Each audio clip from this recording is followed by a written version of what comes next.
We're well into the 3 weeks. It's amazing how year after year we struggle with the exact same questions. How can I make this time relevant to myself? How can I mourn for something that I never saw?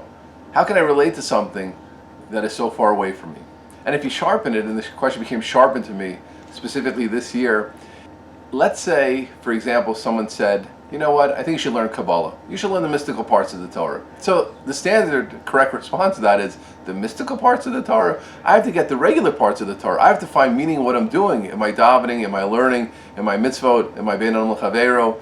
And by being nice to people? Kabbalah? That's not what the average person needs. In a similar way, maybe say the same thing. Korbanos, sacrifices, that's not what I need. I have to work on the world in front of me.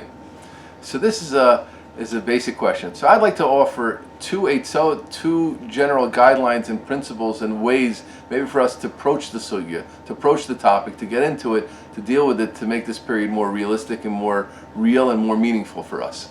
The first idea is one word, a decision. One wonders sometimes, why didn't that job work out? My marriage, that dating situation, lots of different other things we do in our life. You know why it didn't work? Because we didn't really make a decision, a real thought out decision that it was something we wanted to do. The same thing when it comes to the 3 weeks. If it's just about hearing a video, listening to a shir, a podcast about the 3 weeks, that's not going to do it. What we have to do is to make a decision. These 3 weeks will come by and they will go. We will listen to music again. For the men out there, we will shave off our beards. The time will pass, but will we do something with it? So the first step is to think and decide and say, yes, I want this time period to be meaningful for me and my family. I want to do something with it. Hashem, help me to do something with it. And when we make a decision, then we can be sure of Chazal's words in Gemara and Makos and other places. In the way a person wants to go, Hashem will send you. If we make the decision, we decide we want to do something with this period, we will find something. Next, I'd like to go to I would call it a higher level, more sophisticated and perhaps difficult Eitzah. A lot of the problem, as we said before, is to deal with the reality which is way beyond ourselves, which is so different than ourselves, which we're not used to. How can I want something that I don't even know what it is? And when my life is so full and I'm not up to it where it is. So we have to train ourselves to deal with a reality different than our own. What's the training ground? Now, even if this doesn't work as an Eitzah for the 3 weeks, it's a wonderful idea on its own. Everyone, every Jew, should be living for Olam Haba. Olam Haza, the Mishnah tells us, is Dom Leprosdar B'fnei Atraklan. This world is just a passway until we get to the next world. It sounds like a far-off idea. This is the base of Judaism, that we recognize that this world is only an ephemeral place and that there's a deeper, better, more spiritual, definite, eternal reality called Olam Haba, which we all know about. I'd like to read you an amazing Gemara in Brachos Mem Daled. It says, Rabbi Yochanan used to go to eat Peres Gennesar. Gennesar was a place close to the Kinneret in Eretz Yisrael, which had wonderful, wonderful, fat, delicious, big fruits. The Gemara describes how big the fruits were.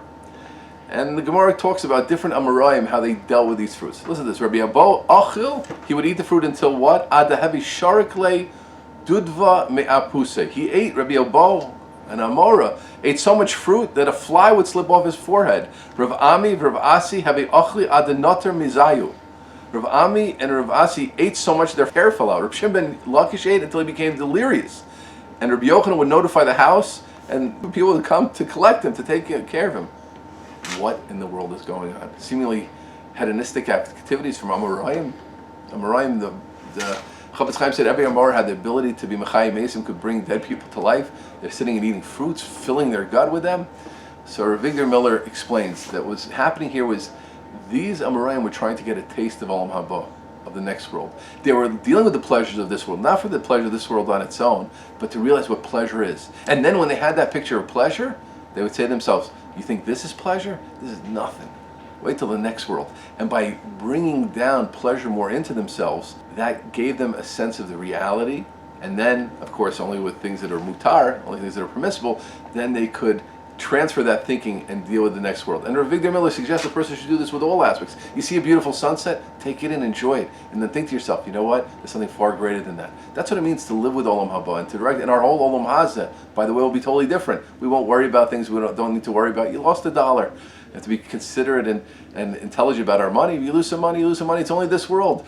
Things take on a total different level. And as we do mitzvot, this mitzvah is going to get me deeper into Olam Haba. This experience could teach me something about Olam Haba, to focus all the time on Olam Haba. As I said, this is an excellent, very important exercise on its own, one which needs even more explanation than our few minutes together. But I was thinking that perhaps if a person learns to think about that, which in a certain way is closer to us, if you think about it, then we can transfer that type of thinking and think, oh, Beis HaMikdash. I taught myself, even though I'm stuck in the reality of 2019 right now, but I realize that my life's goal is to get to the next world. I realize being here that I still want something totally different. I can take that thinking now and say it's a different type of thinking, but it's a training. That's itself a good thing, but a training ground. Say the same thing. I live right now, but I can want something, and I'll learn about something, desire something, called the Beis HaMikdash in Yerushalayim, but Tifarta, a different reality than the one I see.